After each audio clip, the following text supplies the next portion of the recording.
it's imperfect legislation.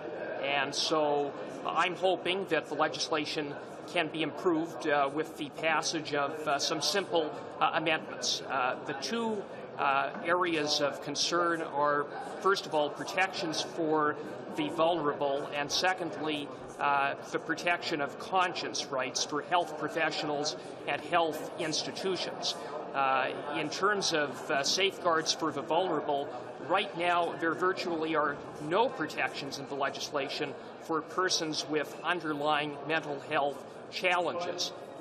The evidence before the Special Joint Committee and the Justice Committee was that physicians, any physician or any nurse practitioner may be in a position to be able to identify an underlying mental health challenge, but to undertake the more complex analysis of determining capacity to consent in the face of an underlying mental health challenge, the evidence was that someone with more specialized training is required, such as a psychiatrist. That's why I brought forward an amendment that would simply require that if someone is diagnosed with an underlying mental health challenge, that they be referred to a psychiatrist to determine capacity to consent on a decision that ultimately is irreversible. How important do you think the government is to agreeing to some of these amendments tonight? Well, we'll have to see how the votes are counted. The government has said it's a free vote on their side, so I imagine if they mean it's a free vote, that there will be a free vote on the amendments from Liberal members. So I don't have a sense how members on the other side are going to vote. I'm certainly hopeful that members will look at the evidence and do what the Supreme Court called upon Parliament to do, which is strike that balance between respecting individual autonomy and protecting vulnerable persons. And there's no question that there is no group of persons who are more vulnerable than those with underlying mental health challenges in the context of physician-assisted dying. In terms of the deadline, it seems to me that we know it's 1 week until the Supreme Court deadline is lifted. It seems unlikely there's going to be legislation in place. How worried are you that there could be a period of time in between when this bill is making its way through the Senate and perhaps back to the House and then be passed into law? I'm quite concerned. And by the way, that doesn't mean that I'm necessarily supporting Bill C-14, but I do understand the need to have some legislation in place. And the fact that the June 6 deadline now is impossible to be met was quite frankly foreseeable at least a week ago. When the House rose at the end of last week, it was pretty clear that the earliest this would get to the Senate is Wednesday.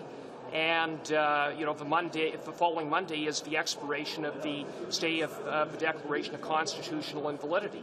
So I would have thought that the Minister of Justice, at least last week, would have had the foresight to make the decision to apply to the Supreme Court to request a further extension.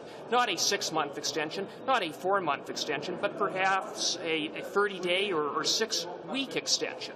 I think there would have been a compelling argument to make to the Supreme Court, especially given the fact that the government has legislation. The House, both houses are working as expeditiously as possible to seeing it pass. No one is differing in this. It's just a question of asking for a little bit of time with a process that the Supreme Court has set up, wherein people on an interim basis can go to court and apply for access to physician-assisted dying. What do you think will happen if we hit June 6th and there's no legislation passed and there's not an extension by the Supreme Court? What do you think will happen?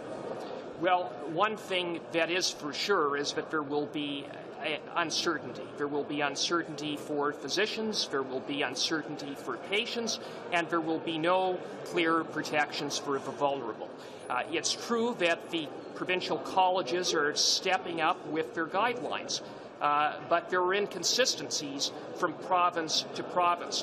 What we need is consistency, and that consistency will be lacking absent legislation, or absent the minister applying to the Supreme Court and getting a further extension, because right now we do have consistency in the sense that there is one uniform process across Canada, with, of course, the exception of the province of Quebec, which the Supreme Court granted an exemption to in light of the fact that they have their own legislation.